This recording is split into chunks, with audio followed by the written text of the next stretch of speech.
privertė pakilst, grožyje tavo vardo, pelenų neleis, savo prieglobstį rasti, saugiai po tavais sparnais, tau per amžius giedosiu ir mylėsiu tave.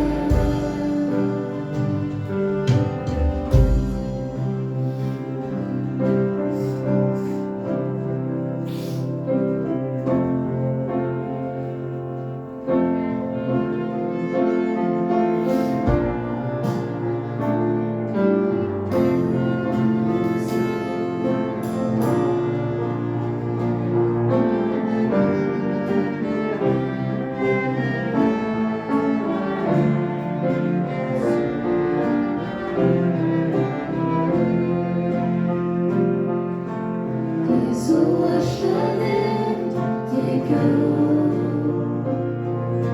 savo širdį tau skiriu. Tu esi šviesa, meilė ir tiesa, dėkoju, kad tave turiu. Tu esi šviesa, meilė ir tiesa, dėkoju, kad tave turiu.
apsaugok mus, padėk mums, Dieve, kad ir kur būtume, kad ir ką bedarytume, Dieve, būk su mumis, Dieve, pripildyk mus savo šventosios dvasios. Dėkojam Tau.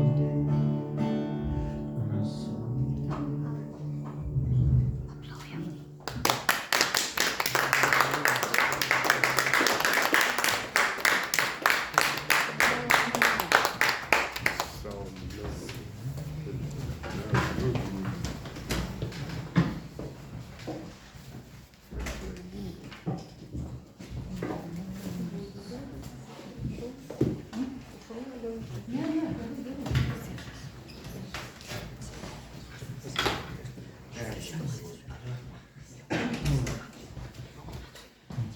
Taigi sveiki visi. Vieną kartą savaitę bažnyčios jaunimas daro jaunimo susirinkimus. Mūsų po truputį daugėja ir tikime, kad ir toliau jaunimo skaičius didės šioje bažnyčioje. Mūsų veikla jaunimo susirinkimuose yra įvairi. Skaitom raštą, šlovinam, žaidžiam, bendraujam ir taip toliau. Buvom išsikėlę savo tikslą pristatyti jaunimo grupelėse savo kurtas skaidres, bet kokia pasirinkta tema. Po pristatymų pagalvojom, kad būtų visai fainai pasidalinti mūsų pristatymų ištraukomis bažnyčiai. Taigi aš kalbėjau iš temos Seno ir Naujojo testamento tarpusavio ryšiai ir remiausi konferencijoje Lenkijoje girdėtų pastoriaus Benihim pamokslo.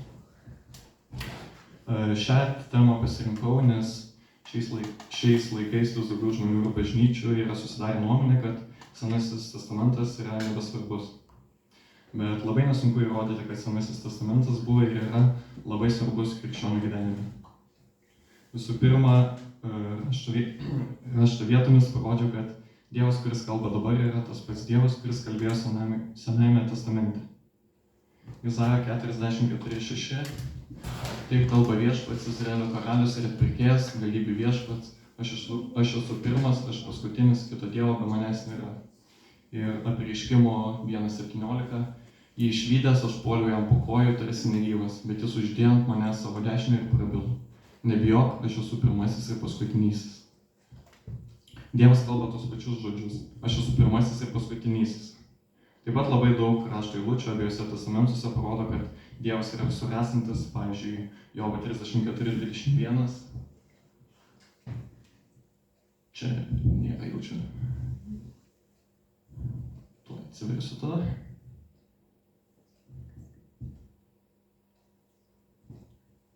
Jobo 34:21.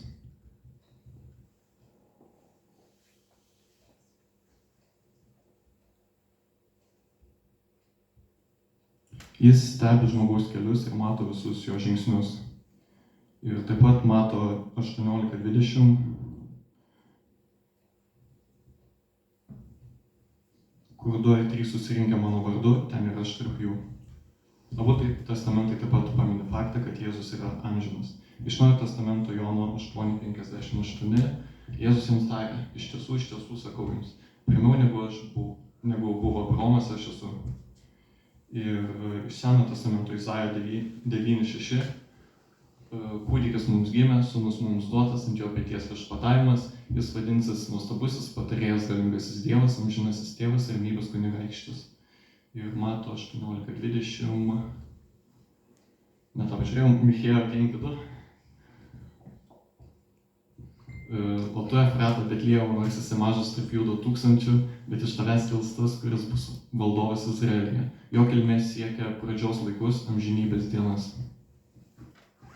Abu testamentai ir tokių eilučių, kur abu testamentai kalba tos pačius dalykus, yra begalė. Taigi, jei kažkas sako, kad Senasis testamentas nėra svarbus, jie tą patį mano ir apie Naująjį testamentą, nes jose yra ta pati Jėzaus žinia. Visų antra, kai perskaitome tokiais eilutės kaip Jeremijo 29:13,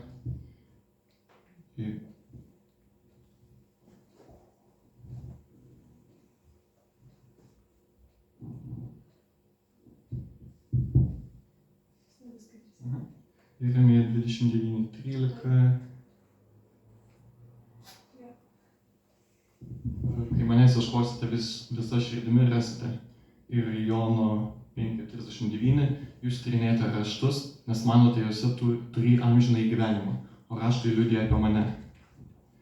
pagalvojame, jog tai kalba apie Naująjį testamentą, nes ten yra visa Jėzaus istorija. Bet viskas truputį kitaip, kadangi dar nemažai metų po Jėzaus prisikėlimo žmonės neturėjo Naujojo testamento, šios eilutės jiems buvo nuoroda į Senąjį. Ankstyvoji bažnyčia dar neturėjo nei Luko, Mato, Morkaus ir Jono, nei kitų apaštalų. Todėl Jėzaus apreiškimo turėjo ieškoti pradžios išėjimo skaičių kunigų ir kitose knygose. Evangelijos istorija jiems nebuvo taip lengvai pateikta. Jie turėjo labai giliai kapstytis po senąją sandorą ir jie atrasdavo Jėzų joje. Pavyzdžiui, paimkime Juozapo istoriją ir palyginkime ją su Jėzaus istorija. Juozapas buvo labai mylimas savo tėvo, kaip ir Jėzus. Juozapas buvo išduotas savo brolių, kaip ir Jėzus. Juozapas buvo uždarytas į kalėjimą, ką galima palyginti su Jėzus mirtimi. Juozapas išeina iš kalėjimo, arba kitaip Jėzus prisikėlimas, ir Juozapui duodamas sostas šalia faraono. Juozapui buvo suteikta žmona, arba Jėzui bažnyčia, ir Juozapui buvo suteiktas vardas Kafnat Panechas, kas senovio egiptiečių kalba turi kelis vertimus. Tas, kuris buvo pašauktas, arba gelbėtojas. Taigi, galime matyti, kad Jėzus Evangelija randama ne tik Naujajame, bet ir Senajame testamente. Tačiau reikia įdėti žymiai daugiau pastangų ir iš tikro gilintis į raštą, kad tai pamatyti. Ačiū.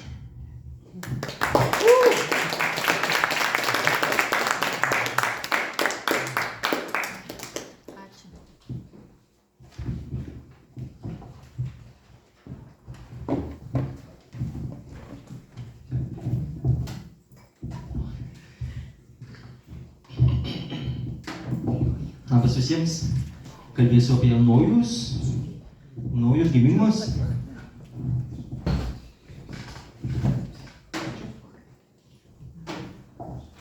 Lamasis gimus Nojų dar gyveno 595 metus ir susilaukė sūnų bei dukterų. Taigi Lamaso amžius buvo 777 metai ir jis mirė Nojus. Būdamas 500 metų susilaukė Samo ir Jafato. Dievas matė, kad žmonių nedorybės žemėje buvo didelis ir jo širdies siekiai buvo vien tik pikti. Ir Dievas įdarė, aš išnaikinsiu žmonės, kuriuos sutvėriau nuo žemės paviršiaus, tiek žmonės, tiek gyvūnus, robotus ir padangų žvilgčių. Nes aš gailiuosi, kad juos padariau. Tačiau Nojus rado malonės viešpaties akyse. Nojus buvo teisus ir tobulas vyras ir savo kartoje. Jis vaikščiojo su Dievu. Nojus turėjo 3 sūnus – Semo ir Jafatą. Ir Dievas darė Nojų, aš nusprendžiau padaryti galą kiekvienam kūnui, nes per jo žemę pasidarė pilną nusikaltimą. Aš išnaikinsiu jo žemės paviršiaus. Pasidaryti arką iš sakuoto medžio, arka turi būti 300 olekščių ilgo, arba 137 metrai, tada 50 olekščių pločio, arba 23 metro ir 30 olekščių aukščio, arba 14 metrų. Ir 3 aukščius. Tada padaryti arba langą olektis nuo viršaus arkos duris, padaryti jo šone. Įrenk joje apatinę, vidurinę ir viršutinę aukščius. Aš užvintinsiu žemės vandenimis, visa, kas yra žemėje, pražus, bet aš padarysiu sandorą su tavimi, ar į arką eisite tu. Tavo sūnus, tavo žmona ir tavo sūnų žmonos su tavimi. Ir arką įsivesk po 2 kiekvienos rūšies gyvūs, kad išliktų gyvi su tavimi. Pasimk visokio maisto ir susikrauk į arką. Ir tai tebūna maistas tau ir jiems. Nojus padarė viską, ką Dievo jam įsakė. Viešpatis darė Nojui, eik ir arką tu ir visi tavo artimieji, nes tavo radau teisų šioje kartoje. Po 7 dienų aš išleisiu lietų ant žemės, 40 dienų ir 40 naktį. Aš išnaikinsiu žemės paviršiuje visas gyvas būtybės, kurios esu padaręs. Nojus buvo 600 metų, kai tvanas prasidėjo. Tuomet Nojus, jo sūnus, jo žmona ir sūnus žmonos suėjo su juo į arką, gelbėdamiesi nuo tvano. Švarų ir nešvarų gyvūnų, paukščių ir roplių pora suėjo į Nojus arką, kaip Dievas buvo įsakė Nojui. Kiek laiko Nojus buvo arkoje? 7 dienos praėjo, tvano vandenys užplūdo žemę, lijo 40 dienų ir 40 naktų. Vandens daugėjo ir jis pakėlė arką aukštyn nuo žemės. Vanduo pakilo taip aukštyn, kad apsėmė visus aukštuosius kalnus, kuriuos stūksojo po dangumi. Vanduo laikėsi žemėje 150 dienų, 7 mėnesį 17 dieną. Arka sustojo Arato kalnuose. 10 mėnesį 1 dieną pasirodė kalnų viršūnės. Praėjus dar 40 dienų, Nojus atidarė arką langą ir išleido varną, po to balandį, bet jie nerado vietos, kur nutūpti. Dar po 14 dienų balandis nebesugrįžo. 1 mėnesio 1 diena vanduo visai nuseko ant žemės. Tada Nojus nuėjo į arką dangtį ir pasižiūrėjo, ir štai žemės paviršius buvo nužuvęs. 2 mėnesio 27 diena žemė buvo sausa. Tai beveik apie 14 mėnesių užtruko. Prasidėjo naujas gyvenimas. Dievas sakė, eik iš laivo draugė su savo žmona, sūnumis ir sūnų žmonomis.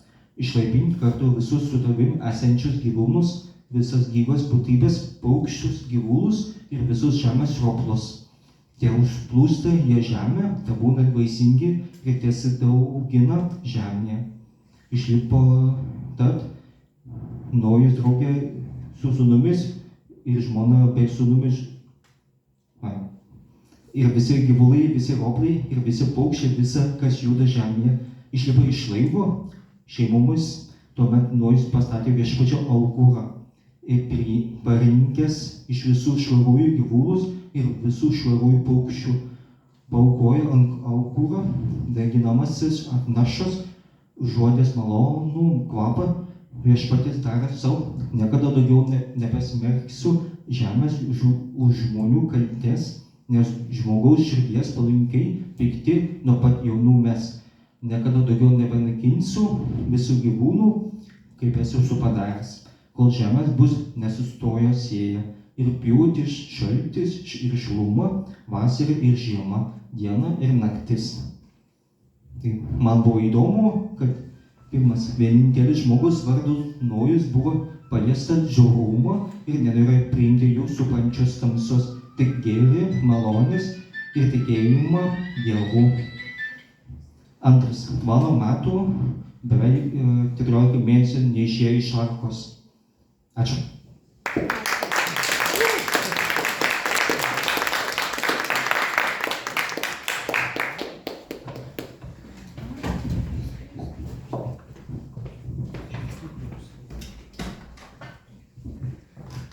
Labadiena, aš kalbėsiu tema, kas yra Leviatanas.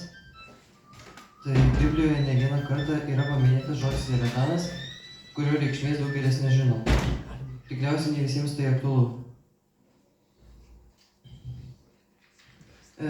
Verčiant šitą žodį iš hebrajų kalbos gauname daug įvairių vertimų. Pirmas, būtybė besirangančių kūnų, sukurtas vingiuotas. Antras, milžiniškas jūrų žaltys žuvis, banginis. Trečias, kažkas milžiniškas siaubinga. Biblijoje pirmą kartą Leviatanas paminėtas Jobo knygoje 41 skyriuje, kai Dievas kalbasi su Jobu. Antrą kartą Leviatanas paminėtas psalmyne 74 psalmėje 14 eilutėje, kai Asafas kalba apie Dievo galybę. Ir 104 psalmė 26 eilutėje, kai Dovydas gėrisi Dievo kūriniais. Trečią kartą Izaijo pranašystėje 27 skyriuje, pirmoje eilutėje, kai Izaijas pranašauja apie Dievo pergalę prieš Šėtoną. Yra dvi pagrindinės nuomonės apie Leviataną.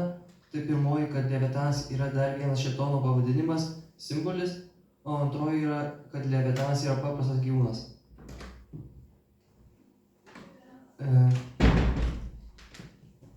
Tie, kurie teigia, kad kad Leviatanas yra šėtono pavadinimas, dažniausiai remiasi Izaijo 27 skyriaus 1 eilute.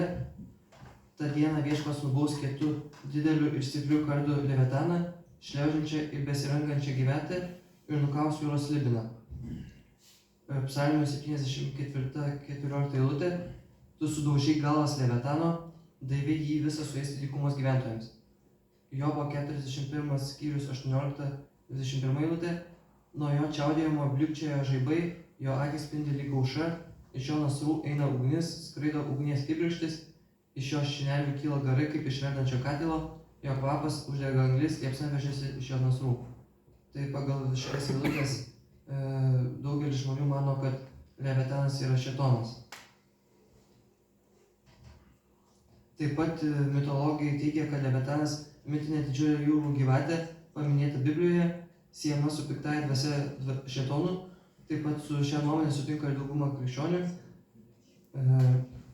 Tokių pat panašumų, kad Leviatanas yra kažkokia mitinė būtybė, galime rasti ir iš kitų tautų visokių surastų rašytinių šaltinių. Tai pavyzdžiui, kad senovės Kanano gyventojai turėjo mitą apie dievo Baalo kovą su septyngalviu slibinu, babiloniečiai turėjo mitą apie dievo Marduko kovą su dieve Tiamat, kuri buvo vaizduojama kaip jūros pabaisa, jos prototipų galėjo būti krokodilas, banginis ar begemotas. Ir galima pasibėti, kad dauguma tautų buvo išsigalvoję labai panašų gyvį. Toliau kiti žmonės mano, kad Leviatanas yra paprastas gyvūnas. Tai kai kurie krikščionys biblinius pasakojimus apie Leviataną sieja su tuo metu dar neišnykusiais plezioazaurais, kurie kartais pasitaikydavo žmonėms jūrose. O plezioazaurai, tai kaip paveikslėje matote, yra kaip žmonių manomi egzistavę prieš istoriniai gyvūnai didžiuliai vandenyje gyvenę.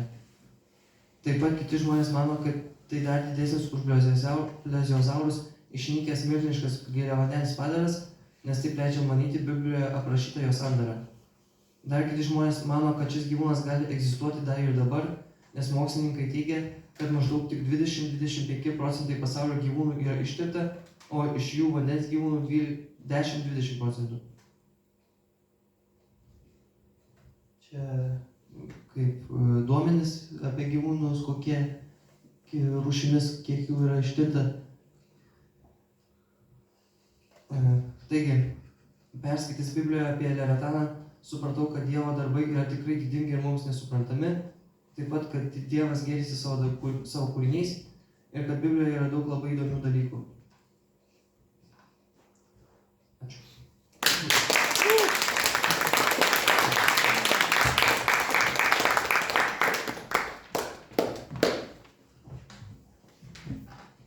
Sveiki, aš pristatysiu Jokūbo laišką.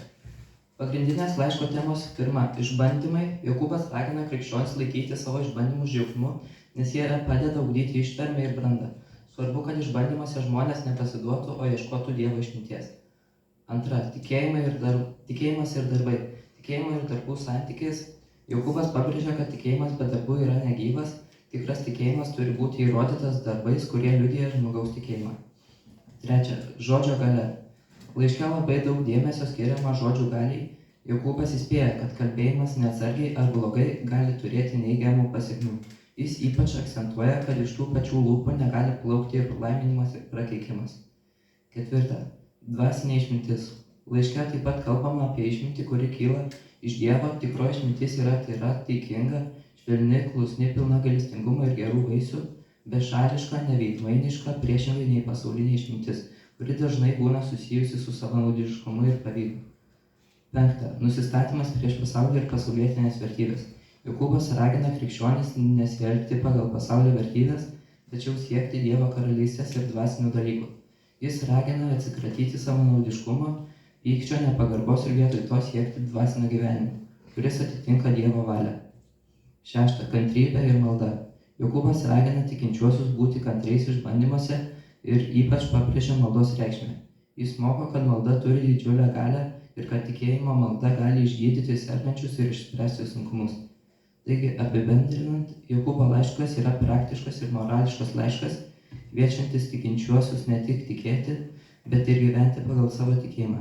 Jame nėra ilgų teologinių apmąstymų, tačiau aiškiai pateikiamos konkrečios gyvenimo gairės, kaip turėtų atrodyti tikro krikščionio gyvenimas. Laiškas skatina dvasinę brandą, nuoširdžią meilę, praktinį tikėjimą ir atsakomybę už savo žodžius bei darbus. Ačiū už dėmesį.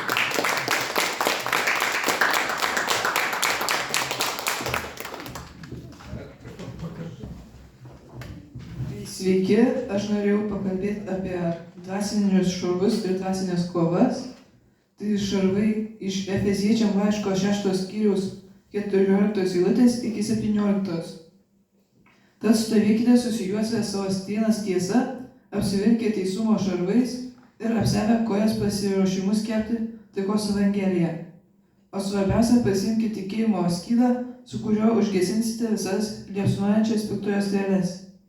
Pasiimkite ir išgelbėjimo šalmą bei dvasios kalaviją, tai yra Dievo žodį. Su kuo kovojame? Efeziečiam 6 skyrius 12 eilutė. Nes mes grumėmės ne su kūnu ir krauju, bet su kunigaikštystėmis, valdžiomis, šio amžiaus tamsybių valdovais ir dvasinėmis blogio jėgomis danguje. Kaip kovoti dvasinės kovas? Efeziečiam laiškas 10 skyrius 11 eilutė ir 13 eilutė. Pagaliau, mano broliai, būkite stiprus viešpatyje ir jo galybės jėga. Atsispirkite, apsirenkite visą Dievo ginkluotę, kad galėtumėte pasipriešinti prieš velnio klastas. Todėl imkitės visų Dievo ginklų, kad galėtumėte piktą dieną pasipriešinti ir visą atlaikę išstovėti. Tai viskas.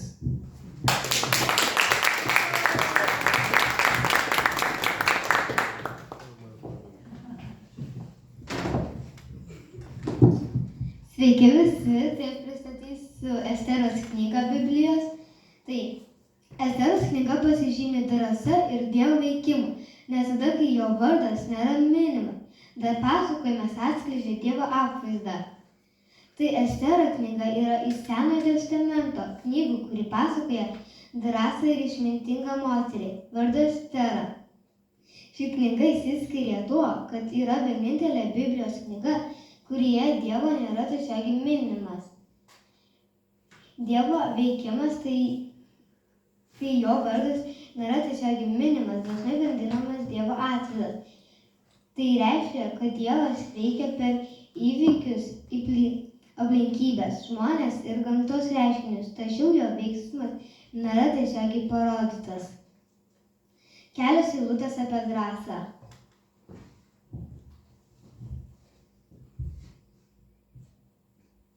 Timotiejui 1 skyrius 7 eilutė. Dievas mums nedavė baimės dvasios, bet jėgos, meilės, savitardos dvasia. Jėzujas 1 skyrius 9 eilutė. Argi nesu tau sakęs, būk stiprus ir drąsus, nebijok ir nebijok, net viešpat tavo Dievas yra su tavim, kur tik tu eisi. Psalminas 27 skyrius 1 eilutė. Viešpat yra mano šviesa ir mano išgelbėjimas. Kogi man bijoti? Viešpat yra mano gyvenimas.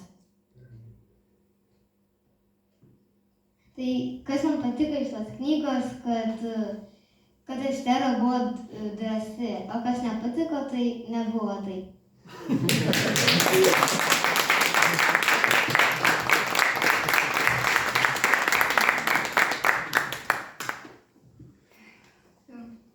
Sveiki visi, tai aš pristatysiu apie Rūtos knygą iš Biblijos. Tai Rūtos knyga yra istorija, viena iš trumpųjų, kuri pabrėžia ištikimybę, meilę ir Dievo rūpestį. Tai trumpai apie Rūtos knygą, tai kad Rūta su savo Anyta Bibi buvo našlės ir Rūta nepaisant sugrįžimo į savo tautą pasiliko su savo Nytą ir iškeliavo į Izraelį pas Anytos tautą ir tada Rūta savo Anytai pažadėjo būti su ir priimti jos Dievą. Ir jis sakė tokius žodžius, kur tu eisi ten ir išvirš, kur tu gyvensi, ten ir aš gyvensiu. Ir jinai gyveno su Anita, dirbo laukose ir buvo darbšti ir labai gera, todėl jis sutiko vyrą, kuris atkreipė į jas gerumą, jos ištikimybę ir vedė ją ir pasirūpino, o galiausiai ši istorija pasibaigė, kad Rūta tapo Dovydo vėliau Jėzaus Kristaus protėvė, tai kelios eilutės apie ištikimybę meilę, Korintiečiams 13 skyrius ir 4 eilutė. Meilė kantri, meilė maloninga, ji nepavydi, meilė nesigeria ir neišpuiksta. Tesaloninkiečiams 3 skyrius 3 eilutė. Viešpats yra ištikimas, jis sustiprins jūs ir apsaugos nuo pikto.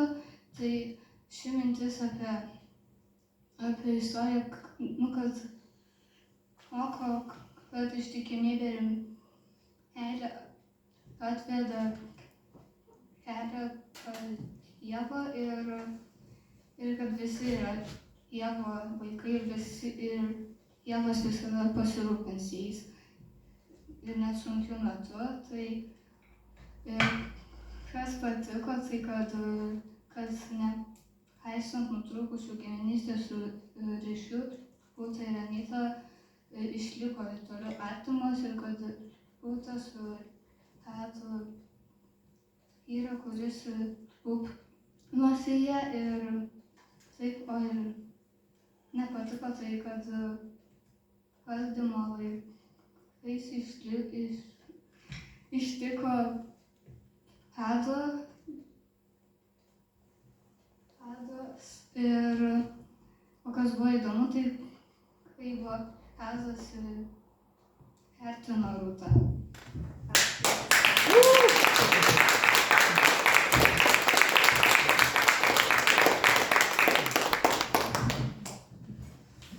Sveiki, aš pasirašiau iš Malachijo pranašystės, ją dažnai skaičiau ir todėl man buvo labai įdomu ją išnagrinėti ir kitiems pristatyti. Tai Malachijo pranašystė, kitaip vadinama Malachijo knyga, parašyta tarp 480 ir 460 metų prieš Kristų, pranašo, kurio vardas nežinomas, todėl jam buvo priskirta pravardė knygoje minima pasiuntinio. O tai reiškia, kad šis pranašas buvo Dievo pasiuntinys. Malachijo pranašystė yra paskutinė šių laikų klasifikuota Senojo testamento knyga. Joje skambanti žinia yra labai griežta ir įspūdinga, vedanti nuo nuodėmės iki Dievo meilės ir viešpaties dienos.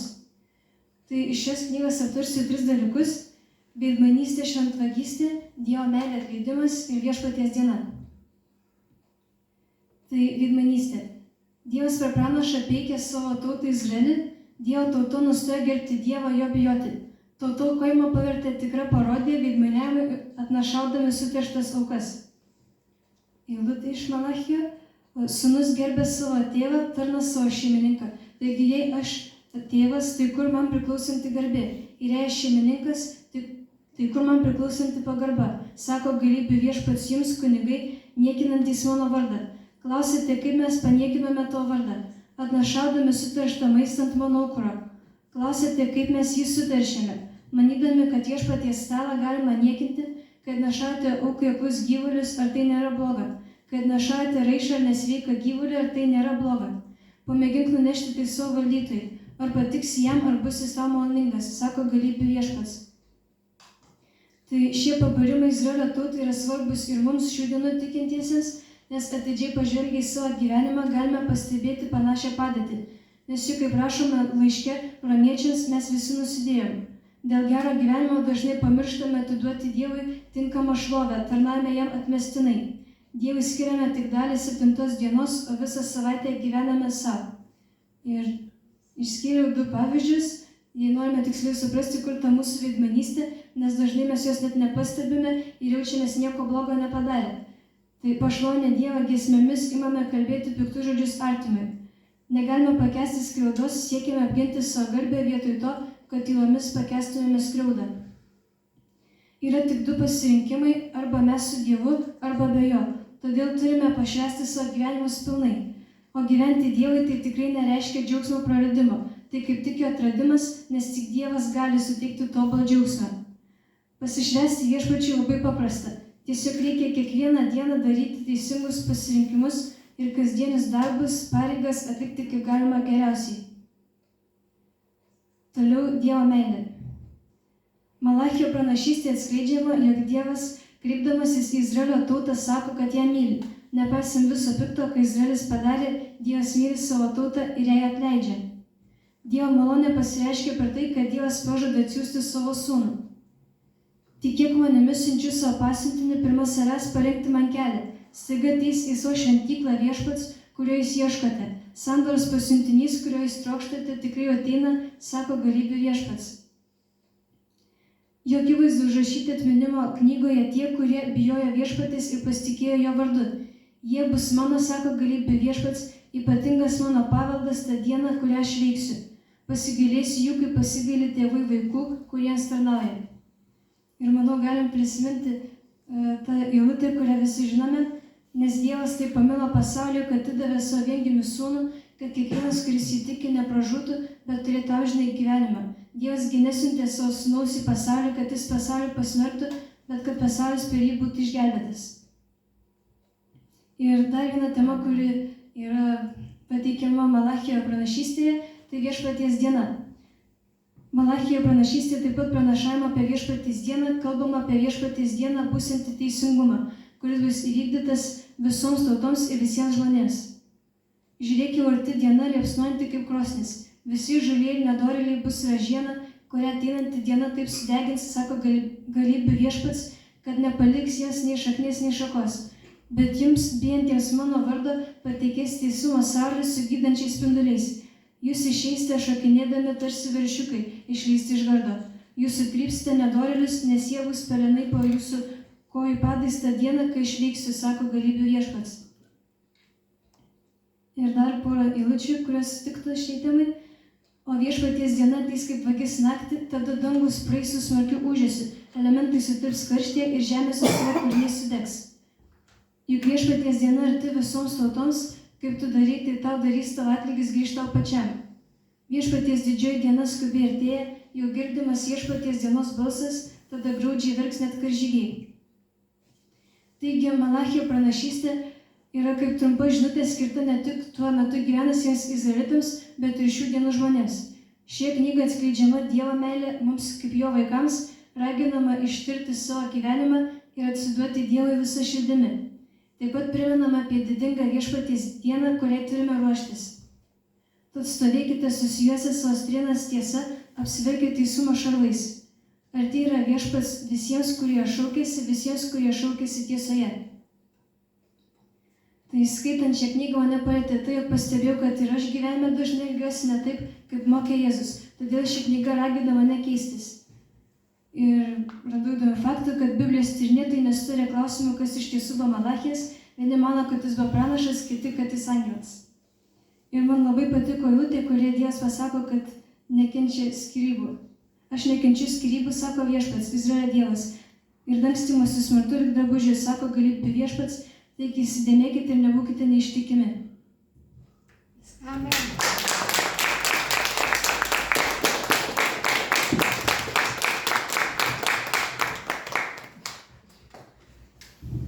Aš pasirinkau pasigilinti į Senojo testamento knygą, tai Ezros knygą. Tai kaip dauguma galėtumėt pastebėti, viena iš rečiausiai pamoksluose arba mokymuose naudojimų knygų. Tikriausiai taip tokia statistika, nes joje rašoma istorinės dokumentikos stiliumi ir randama daug vardų sąrašų, įvykių aprašymų, dėl to dažnai mokymuose ji nėra naudojama. Tačiau žvelgdama į bendrą knygos kontekstą, radau, kokią svarbę žinią iš tiesų ši knyga rodo kiekvienam žmogui, todėl trumpai noriu pasidalinti, ką radau ir su jumis.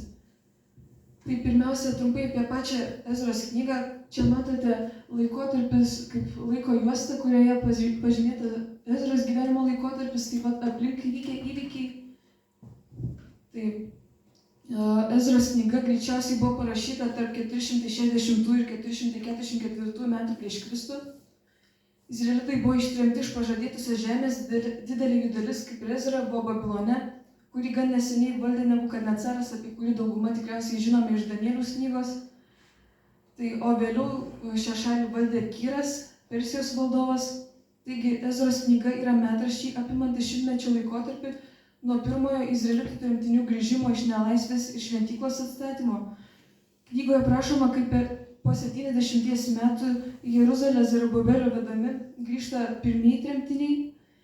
Grįžusieji atstatinėja šventyklą, tačiau kitų tautų žmonės vis trukdo atstatymui, netgi kuriam laikui ginklus sustabdo atstatymą. Tai galima matyti ir laiko juostoje, kad Zerubabelis parveda 50 000 žydų atgal į Jeruzalę. Tai, bet vis dėlto Dievo planai įvykdomi ir Jeruzalėje šventykla yra atstatoma. Ji nėra tokia kaip Saliamono buvusi šventykla, daug mažesnė ir netokio stulbinančio grožio, tačiau visi žydai kartu džiaugiasi. Ir valdovo Darijaus pavedimu iš Babilono į Izraelį grįžta raštininkas ir rašto žinovas Ezra. Grįžęs jis randa, kad Izraelis giminiuojasi su aplinkinėmis tautomis ir Dievo garbinimas šventykloje vykdomas atmestinai. Jis raudoja ir visų akivaizdoje meldžiasi Dievui.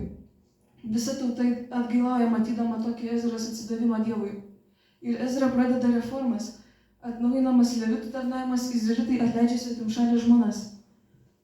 Atrodytų istorija kaip istorija ir ką iš to galėtume pasimokyti, tačiau žvelgdama į kontekstą radau 3 dalykus, kurie man atrodo labai svarbus paminėti.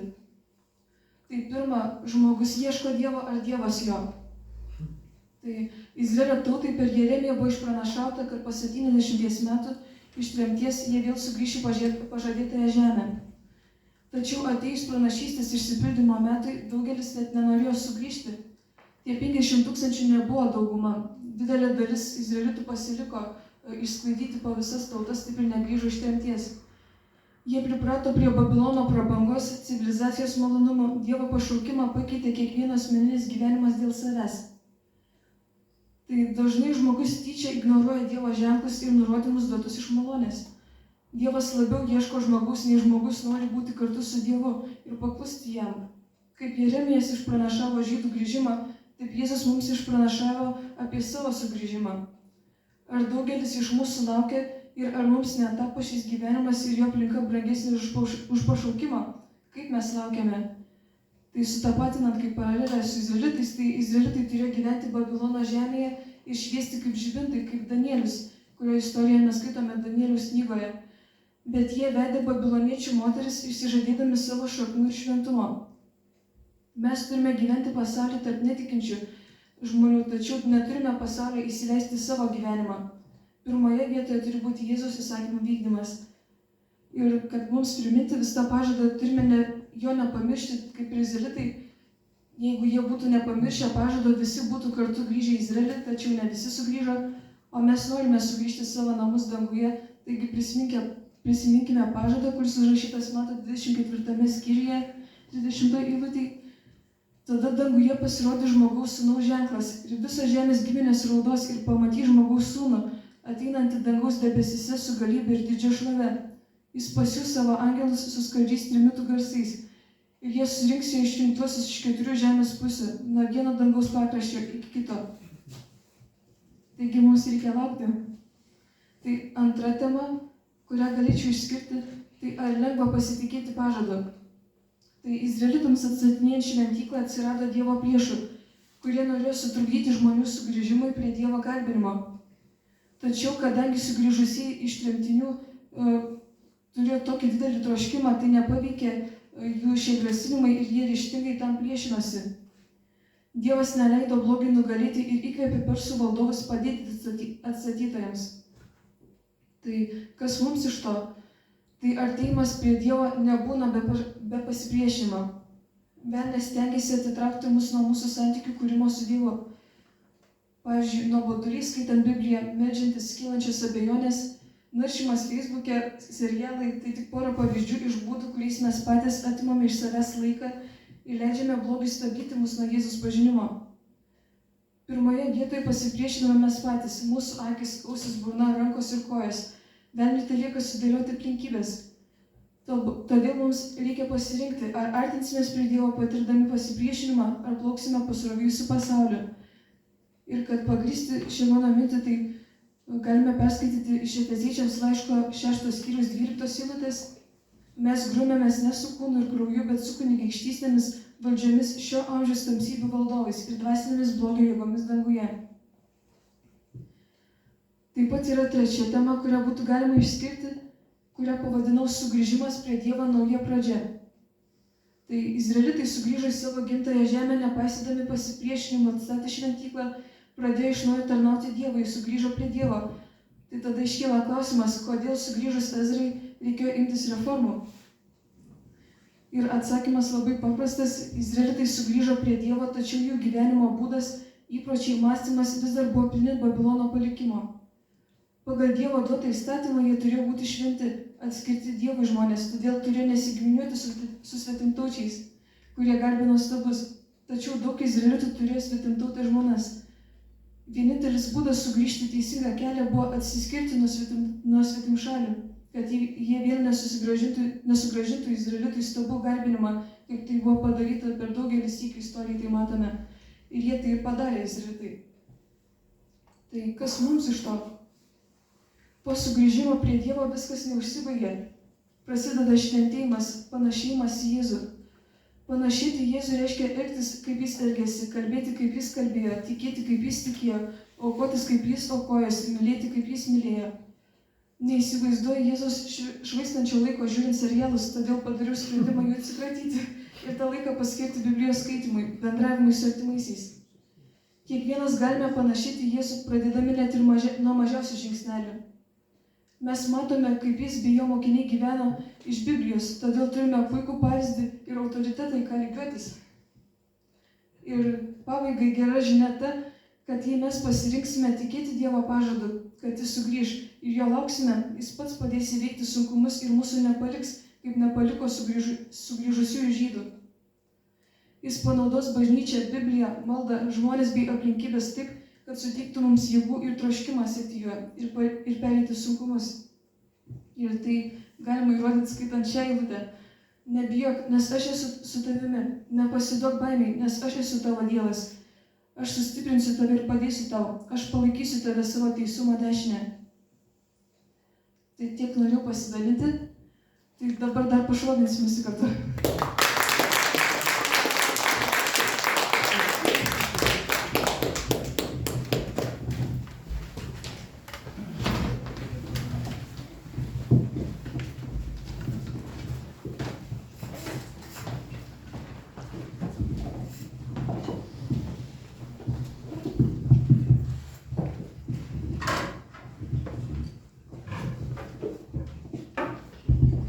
Išgirdome labai daug įvairiausių istorijų ir minčių. Dauguma mūsų šitaip kalba pirmą kartą buvo galima girdėti labai daug jaudulio, bet jau nėra neįmanomų dalykų. Taip.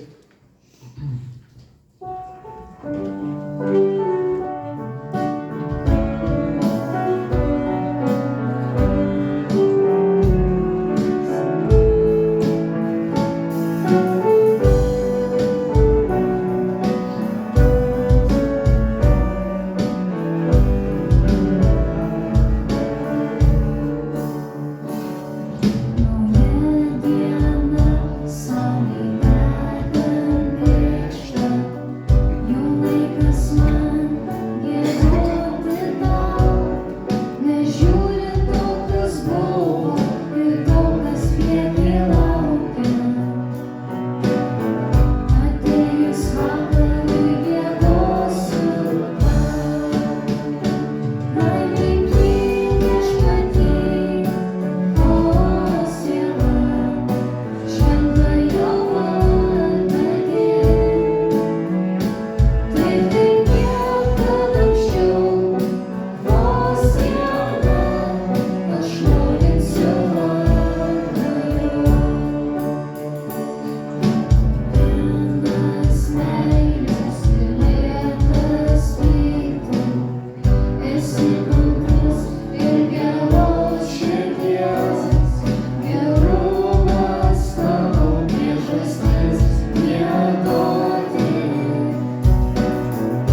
Ačiū labai jaunimui.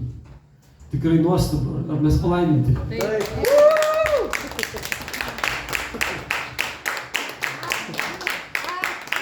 Ačiū, ačiū, ačiū, ačiū, ačiū, ačiū, ačiū. Pakartok. Aš tikiu, kad tai ne paskutinis kartas. Taip. Ir mes bažnyčia gyva, kada bažnyčiai auga ir nauja karta. Taip. Bažnyčia ne senelių susirinkimas. Bažnyčia yra ir vaikai, ir jaunuoliai, ir jauni žmonės, ir vyresni žmonės, ir seneliai. Bažnyčia susideda iš įvairių žmonių, įvairių dovanų. Ir mes matom, kiek dovanų turi, kiek dovanų čia yra. Bažnyčia yra Kristaus kūnas. Jisai mus išpirko iš šito pasaulio. Išpirko, kad mes mylėtumėm viens kitą, priimtumėm viens kitą. Kad Dievas galėtų per kiekvieną dovaną panaudoti mūsų visų augimui, mūsų tikėjimo augimui. Kad mes augtumėm pažinimu, visokių išmanimų, kad augtumėm meilę viens kitam ir žūstančiam pasauliui. Ir šiandien mes turėsim duonos laužymą. Tai, ką paliko mums Viešpats. Ir noriu paskaityti keletą rašto vietų tą temą. Pirmiausia, Apaštalų darbų knyga, 2 skyrius. Čionais rašoma, paskaitysiu kelias eilutes, apie pirmosius krikščionis, kurie Jeruzalėje tik po Jėzaus prisikėlimo nesenai tikėjo, ką jie darydavo. Parašyta, jie kasdien vieningai rinkdavosi šventykloje, o savo namuose, tai vienur, tai kitur, laužydavo duoną, vaišindavosi su džiugia ir tauria širdimi, šlovindami Dievą ir turėjo malonę visų žmonių akyse, o Viešpats kasdien gausino bažnyčią išgelbėtaisiais. Taigi mes matom, kad pirmoji bažnyčia darė tokį dalyką, jie kartu rinkdavosi, šlovindavo Dievą ir laužydavo duoną. Ką jie kartojo, kodėl jie tai darė? Žiūrėkite, Mato Evangelijoje 26 skyriui parašyta. Mokiniai su Jėzumi buvo susirinkę prieš pat Jėzaus kančią ir valgė vakarienę ir eina prašom. Kai jie valgė, Jėzus paėmė duoną, palaimino, laužė ją ir davė mokiniams, sakydamas, imkite ir valgykite, tai yra mano kūnas.